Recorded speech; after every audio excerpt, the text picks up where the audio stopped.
ठिकाणी हे सगळे जे माता भगिनी बंधू गेले 1.5-2 तास बसलेले आहेत, आपले सगळे उद्योग व्यवसाय बाजूला ठेवून या कामामध्ये सहभागी होण्यासाठी, या मोर्चामध्ये येण्यासाठी त्यांनी जे कष्ट घेतलेले आहेत, त्यांची जी शुद्ध भावना आहे धर्मरक्षणाची, याच्याकरता या सर्व माता बंधू भगिनींना मी नमन करतो, त्यांच्या अभिनंदन करतो। आणि आज तुम्ही एक प्रतिज्ञा केली पाहिजे की याच्या पुढं ही जी पंचक्रोशी आहे, धारगावची पंचक्रोशी, या पंचक्रोशीमध्ये लव जिहादची एकही घटना घडणार नाही। लव जिहाद मुक्त धारगाव पंचक्रोशी असा निश्चय तुम्ही केला पाहिजे। हा नुसता सभेमध्ये करण्याचा निश्चय नाहीये, आज तुम्ही या ठिकाणी एकजूट दाखवली। हा एकजुटीचा जो भाव आहे हा तुम्हाला 365 दिवस आणि 24 तास बाळगावा लागेल असं मला तुम्हाला सांगायचं आहे। या ठिकाणी अनेक संघटनांनी, अनेक संस्थांनी अतिशय उत्कृष्ट असं योगदान दिलं, म्हणून आज या जनआक्रोश मोर्चामध्ये आपल्याला यश मिळालं। बजरंग दलाचा तर उल्लेख आहेच, परंतु बजरंग दलाबरोबर इतर ज्या संघटना आहेत, संस्था आहेत, ज्या हिंदुत्ववादी लोक आहेत, त्यांचं सुद्धा जरूर आपण अभिनंदन केलं पाहिजे, त्यांच्या सेवेची दखल घेतली पाहिजे। अतिशय चांगली मार्गदर्शना तुम्हाला या ठिकाणी झालेली आहेत आणि त्याच्यातून एका योग्य भूमिकेपर्यंत तुम्ही पोहोचलेला आहे। परंतु मला थोडेसे 2 महत्वाचे मुद्दे मांडायचे, मी तुमचा जास्त वेळ घेणार नाही। मी असं ऐकलं की या घारगावमध्ये गोहत्या मोठ्या प्रमाणात होते किंवा गोहत्येला प्रोत्साहन दिलं जातं। या घारगावमधून गाईचे ट्रक रवाना केले जातात, पोलिसांची ऍक्शन कधीही चांगली नसते, परिणामकारक नसते, प्रभावी नसते। मी असं ऐकलं की या घारगावच्या परिसरामध्ये गांजा तस्करी, ड्रग तस्करी चालू आहे आणि युसुफ चौगुले नावाचा एक नालायक माणूस, हा गुंड, हा या सगळ्या प्रकरणाचा सूत्रधार आहे। आणि इथले जे पोलीस इन्स्पेक्टर आहेत खेडकर साहेब, मी तुम्हाला सांगू इच्छितो की इथं जर गुन्हेगारीचं जाळं निर्माण झालं असेल, ड्रग तस्करीचं जाळं निर्माण झालं असेल, लोक व्यसनी बनले असतील, लव जिहादच्या केसेस घडत असतील, गाईचं रक्त सांडलं असेल, तर खेडकर साहेब तुम्ही तुमचं काम नीट करत नाही, तुमची जबाबदारी तुम्ही पार पाडत नाही, इन्स्पेक्टर म्हणून तुम्ही नापास आहात। या ठिकाणी जे पोलीस अधिकारी आलेले आहेत, वरिष्ठ पोलीस अधिकारी, डीवायएसपी आलेले आहेत, ऍडिशनल एसपी आलेले आहेत, त्यांना मी सांगतो आजच खेडकर साहेबांची उचलबांगडी झाली पाहिजे। कारण मी अनुभव घेतला, 5 दिवस लागत नाहीत। हे लव जिहादींच्या गांडीत किती दम असतो आम्ही अनेक वेळेला अनुभव घेतलेला आहे। एका दिवसात मुलगी घरी जाते, कोणताही प्रसंग आला तरी एका दिवसात घरी मुलगी जाते। एक पुण्यामध्ये एसीपी नीलम जाधव आहेत, त्यांच्याकडे आम्ही एक लव जिहादची केस रात्री 12 वाजता नेली, दुपारी 12 वाजता ती मुलगी घरी गेली आणि तो हरामखोर जेलमध्ये गेला। पोलीस करू शकतात नाही, पोलिसांकडे इच्छाशक्ती पाहिजे। एक एपीआय नाईक आहे, त्यांनी नागपूरवरनं ते जोडपं धरून आणलं आणि धरून आणल्यानंतर त्या हरामखोराला सांगितलं की तुझं एन्काउंटर करून टाकेल, तू ताबडतोब घरी जा, पोरीकडे बघायचं सुद्धा नाही। तो बिचारा घरी निघून गेला हरामखोर, आणि ती मुलगी आपल्या घरी गेली, तिथं लग्न सुद्धा आम्ही लावून टाकलं। म्हणजे पोलिसांची इच्छाशक्ती असली तर 1 दिवसात लव जिहादची केस संपुष्टात येते। परंतु इथं खेडकरनी गुन्हा केलेला आहे, खेडकरनी बेजबाबदारी केलेली आहे, खेडकरनी लबाडी केलेली आहे, खेडकरनी हरामखोरी केलेली आहे, खेडकरनी युसुफ चौगुलेचे पैसे खाल्लेले आहेत। आणि मी तुम्हाला सांगतो, मी 2 दिवस खेडकर इन्स्पेक्टर बरोबर बोलत होतो, एकही जबाबदारीचा शब्द तिच्या तोंडातनं बाहेर आलेला नाहीये। त्या मुलीच्या आईला हा माणूस म्हणतो की इतके दिवस तुम्ही काय करत होता? अरे तू ज्या खुर्चीवर बसला, तुला एवढी प्रशासनाच्या अधिकार पदाची खुर्ची दिली, तुझी जबाबदारी काय आहे? तिथं लिहिलेलं आहे सत रक्षणाय खल निग्रहणाय। लोक तुझ्या दारात आल्यापासून तुझी जबाबदारी सुरू होते आणि काही क्षणात तुझं काम सुरू झालं पाहिजे. परंतु अशा प्रकारची कोणती जबाबदारी तू पार पाडलेली नाही. मी या सभेत सांगू इच्छितो, जर युसुफ चौगुलेवर कायदेशीर कारवाई झाली नाही तर हा समाज उठेल आणि दगडांनी ठेचून त्याला मारेल, हे लक्षात ठेवा. तुम्हाला या सगळ्या लोकांनी सांगितलं की त्यांच्याकडनं काही खरेदी करायचं नाही म्हणून वगैरे, ते बरोबर आहे. ही पाकिस्तानची पिलावळ आहे. यांना 2 पैसे दिले म्हणजे ते भारताचं पाकिस्तान करण्याच्या षडयंत्रालाच ते पैसे जातात. तुम्ही शिवाजी महाराजांच्या हिंदुस्थानात राहता, मी शिवाजी महाराजांच्या महाराष्ट्रात म्हणत नाही. अख्खा हिंदुस्थान शिवाजी महाराजांचा आहे. शिवाजी महाराजांनी दिल्लीच्या तख्तावर बसण्याचं स्वप्न पाहिलं होतं आणि ते स्वप्न महाजी शिंदेनी पूर्ण केलंय 100 वर्षांनी. 1783 साली दिल्लीच्या गादीवर बादशाहचं पोर मांडीवर घेऊन संपूर्ण हिंदुस्थानचा कारभारी म्हणून महाजी शिंदे बसलेला होता. ही अत्यंत गर्वाची घटना आहे. आणि महाजी शिंदे बसल्यावर त्यांनी पहिलं कोणतं काम केलं? महाजी शिंदे तख्तावर बसल्यावर खेळकर ऐका, महाजी शिंदेनी गो हत्यामुक्त हिंदुस्थान अटक पासून कटक पर्यंत एकही गाय कापली जाणार नाही, हे फरमान महाजी शिंदेनी जारी केलं होतं. म्हणून तुम्हाला मी आता सांगतो, सर्व धर्म समभाव हा शब्द आता तुम्ही चुलीत घाला. तुम्ही एकच शब्द स्वीकारा, तुम्ही एका शब्दाप्रमाणे काम करा. सर्व हिंदू समभाव, हिंदू समभाव.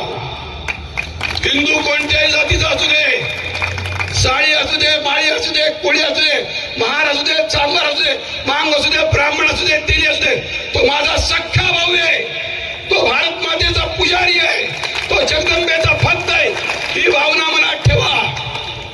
हे शिवाजी महाराजांच्या राज्याभिषेकाला 351 वर्ष झालेलं हे वर्ष आहे. 350 वर्षांपूर्वी 32 मण सोन्याच्या सिंहासनावर शिवाजी महाराज आरूढ झाले होते. तुम्ही ऐकलंय कधी? कुठला बादशाह, कुठला शहनशाह, कुठला सुलतान, कुठला राजा, कुठला सम्राट 32 मण सोन्याच्या सिंहासनावर बसला होता? म्हणून फक्त आणि फक्त संपूर्ण विश्वामध्ये एकच महापुरुष होता की ज्याचं कर्तृत्व इतकं महान होतं की 32 मण सोन्याच्या सिंहासनावर बसून त्यांनी राज्याभिषेक करून घेतला. अशा शिवाजी महाराजांच्या पावन भूमीमध्ये आम्ही राहतो. आणि आजचा दिवस कोणता आहे? 12 जुलै 1660. पन्हाळ्यावरून मध्यरात्री बाजीप्रभू देशपांडे आणि शिवा काशीत शिवाजी महाराजांना पालखीतनं घेऊन निघालेले होते. 17 तास शिवाजी महाराजांची पालखी पळत होती आणि नंतर ते विशाळगडावर पोहोचले 13 जुलैला. आणि बाजीप्रभू देशपांडेंनी सगळ्या आपल्या 600 बांधल मावळ्यांना एकच मंत्र सांगितला होता, लाख मेले तरी चालतील पण लाखाचा पोशिंदा मरता कामा नाही. म्हणून बाजीप्रभू देशपांडेंनी मुसलमानांची 25,000 फौज त्या पावनखिंडीमध्ये फक्त 600 मावळ्यांच्या ताकदीने अडवून ठेवली. इच्छाशक्ती असावी लागते. इच्छाशक्ती असली तर 600 मावळे 25,000 मुसलमानांना भारी पडू शकतात. इच्छा असती तर खेडकरांनी 1 दिवसात पोरगी आणली असती. ज्यांना इच्छाशक्ती नाहीये त्यांनी सुनता करून घ्यावी. त्यांनी आमच्यामध्ये राहू नये. मित्रांनो, बाजीप्रभू देशपांडेंच्या बलिदानाचा आजचा दिवस आहे. बाजीप्रभू देशपांडे म्हणले, मी माझं कर्तव्य पार पाडलं, शिवाजी महाराजांना सुरक्षित विशाळगडावर पोहोचवलं आणि हिंदवी स्वराज्याचं रक्षण केलं. आजचे मावळे काय करणार आहेत? आजचे मावळे फक्त एका सभेमध्ये उपस्थित राहणार आहेत काचचे मावळे शिवाजी महाराजांचं स्वप्न पूर्ण करण्याकरता लाल किल्ल्यावर भगवा झेंडा लावण्याकरता झटणार आहेत. मित्रांनो, हिंदूंची एकजूट, हिंदूंची एकी हेच फक्त अमृत आहे, हेच फक्त उत्तर आहे. ज्ञानेश्वर महाराज काय म्हणले पसायदानमध्ये? विश्व स्वधर्म सूर्य पाहू. स्वधर्म, ज्ञानेश्वर महाराजांनी सांगितलं स्वधर्माचं रक्षण करा, स्वधर्माच्या ज्ञानाच्या प्रकाशात जीवनाची वाटचाल करा, स्वधर्माचं रक्षण झालं पाहिजे हे ज्ञानेश्वर माऊलींनी सांगितलेलं आहे. मी सांगायची काय आवश्यकता आहे? म्हणून सर्व हिंदू समभाव, आपल्या कष्टाचा पैसा, आपल्या नवऱ्याच्या, आपल्या भावाचा, आपल्या घरातल्या कुटुंब प्रमुखाचा कष्टाचा पैसा हिंदूच्याच खिशात गेला पाहिजे, मुसलमानाच्या खिशात जायला नको. अशा प्रकारची एक भूमिका या ठिकाणी आपण निर्माण करावी.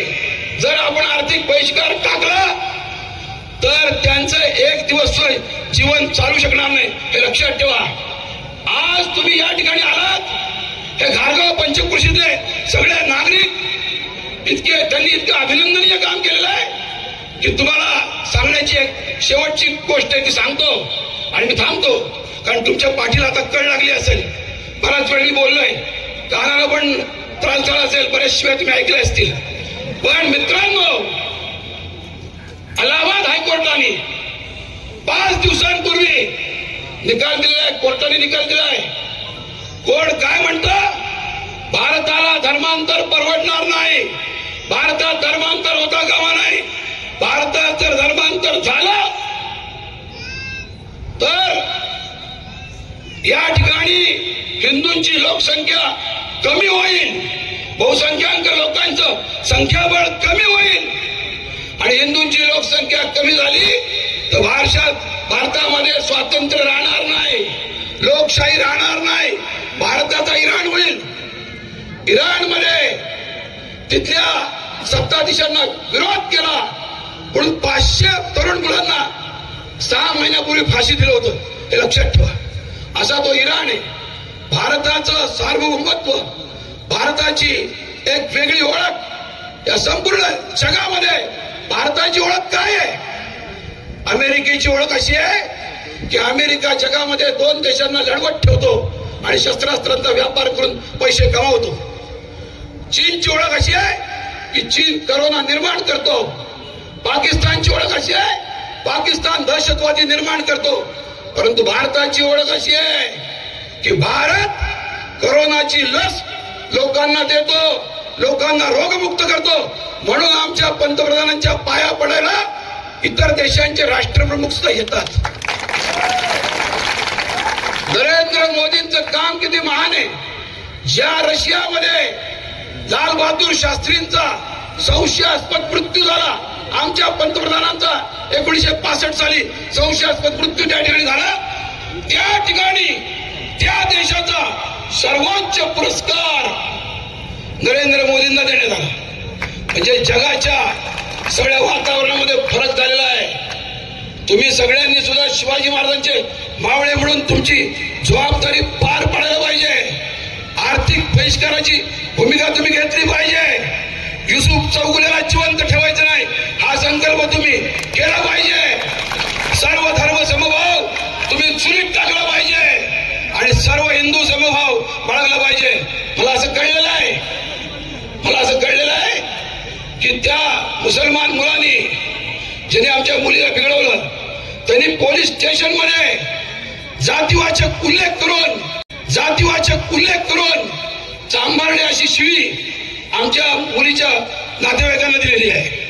आणि याच्यानंतर अॅट्रॉसिटीची केस दाखल झाली, परंतु त्या केस प्रमाणे त्या नालायक माणसाला अद्याप अटक झाली नाही. ही वस्तुस्थिती आहे, दुर्दैव आहे. म्हणजे तुम्हाला माहितीये का, एक असं म्हणतात, एक कविता आहे, उद्धवा अजब तुझे सरकार, पतिव्रतेच्या गळामध्ये धोंडा आणि वेश्येला मणिहार. त्या पद्धतीने हा युसुफ चौगुलेला जर सांभाळत असेल, त्या मुसलमान गुंडाला ज्यांनी पोरगी पळवली त्याला संरक्षण देत असेल, त्याला पळून जायला मदत करत असेल तर याची बदली झालीच पाहिजे. तुम्हाला 10 वेळा आंदोलन करावं लागलं तरी चालेल, परंतु हा घरी आल्याशिवाय तुम्ही थांबू नका. जय श्रीराम.